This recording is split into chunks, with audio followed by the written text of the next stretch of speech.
Chapter 26. The Map of January. The window opened in the second week of January, and Ethan began to keep the hardest watch of his second life. He had built in his head what he privately called the Map of January, not the great cold map of decades, but a small and terrible one, a single month broken into its mornings, each morning to be read and weighed and matched against the worn photograph he had assembled grain by grain over 3 years. The wet road. The winter dark. The Vance development out past the edge of the city. The weight in the air that some days carried and others didn't. He had 3 years of preparation, a hoarded arsenal of a child's permitted weapons, and one job: to find among the gray mornings of January the one that matched. So each night he studied the next day's signs. The forecast, gleaned from the television his parents watched. His father's schedule, gleaned from the dinner table talk. The route, the hour David would leave, the tiredness in his face. And each morning he watched his father pull on the canvas coat that smelled of pine and pick up the battered lunch tin and go out into the winter dark toward the 2-lane road. And Ethan, holding his fire, said nothing. That was the agony he had foreseen and could not have truly braced for, the letting go. On the ordinary mornings, the dry ones, the lighter ones, the mornings that did not match the photograph, he made himself stand at the window and watch his father leave for the fatal road and do nothing. No scream, no clinging, no fuss. He swallowed the terror whole and held his arsenal silent, because the plan demanded it, because a child who panicked every morning would have no panic left for the morning that counted. He let his father drive the road. He let him drive it on Monday and on Tuesday and on Wednesday, each time standing at the window with his small hands clenched white and his heart in his throat, gambling his father's life on his own reading that this was not the day. And each evening his father came home, alive, stamping the cold off his boots, smelling of pine and winter, scooping up Emma and ruffling Ethan's hair. "See, Bud, home for dinner, just like I promised," and Ethan would go briefly, dizzyingly weak with relief, and then begin again the cold work of reading the next morning. It was the worst thing he had ever made himself do, to hold still while the person he loved most drove, day after day, down the road that had already killed him once, trusting nothing but his own judgment to tell him which morning to break. He did not sleep much that second week of January. The coal sat silent and small in his chest, useless against a truck, and he did not reach for it. There was nothing it could do. There was nothing anyone could do but watch and wait and read the signs and be ready. And then on a Thursday night, the signs began to converge, and Ethan's blood ran cold.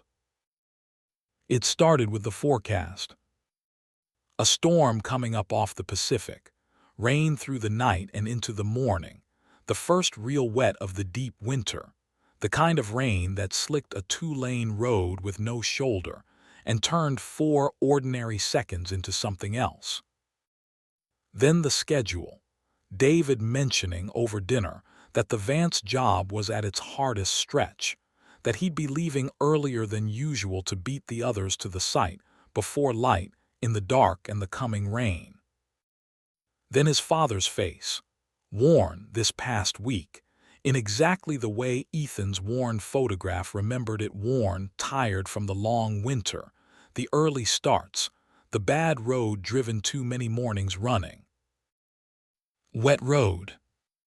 Winter dark. Early start. A tired man. The Vance development out past the edge of the city.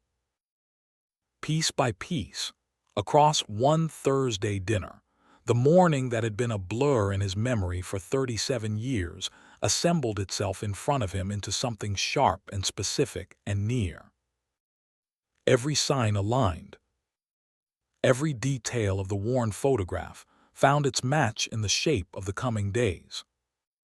Ethan sat at the table with his fork forgotten in his hand and felt the whole weight of both his lives settle onto a single point in the very near future, and knew, with the cold, total certainty that had not failed him yet, that he had found it. Not Friday morning. Friday was the rain's first night. The road would not yet be at its worst, the job not yet at its earliest start. But Saturday morning, after a full night of the storm, with the road soaked and the dark deep and his father leaving before light, tired, to beat the others to the sight. Saturday was the morning. The day after tomorrow. Ethan went to bed that Thursday night and did not pretend, even to himself, that he would sleep. He lay in the dark with the map of January burned down to a single square, and let the size of it move through him one last time before he set all feeling aside for the work ahead. Saturday morning. After everything, the teapot and the toaster, the years of steering, the banked trust and the grown coal, the buying of time and the cornering of the job and the hoarded arsenal of a child's permitted weapons, it all came down to a single morning, the day after tomorrow, on a wet road out past the edge of the city, in the dark before the light. He had one charge of everything a child was allowed to do. He had a coal stalled at a wall, silent and small and probably useless. He had a photograph with a blurred center he still could not see. The exact mechanism of the 4 seconds, a permanent gray smear he would be fighting in the dark. And he had Friday, one single day, to make whatever final preparations a 7-year-old could make before he threw himself, body and secret and soul, against the morning that had defined his first life and would now, one way or another, define his second. Saturday he told the dark, and the dark gave nothing back. Saturday morning. That's the one. That's the morning I keep him, or lose him again. He did not sleep. He lay in the dark and went over the plan, and the route, and the arsenal, and the blurred and waiting center of the photograph, again and again and again. And somewhere past midnight, with no one to see, the man inside the boy let himself be afraid, fully and privately, for the length of one held breath. Then he set the fear down with everything else, and began to make ready for the day after tomorrow.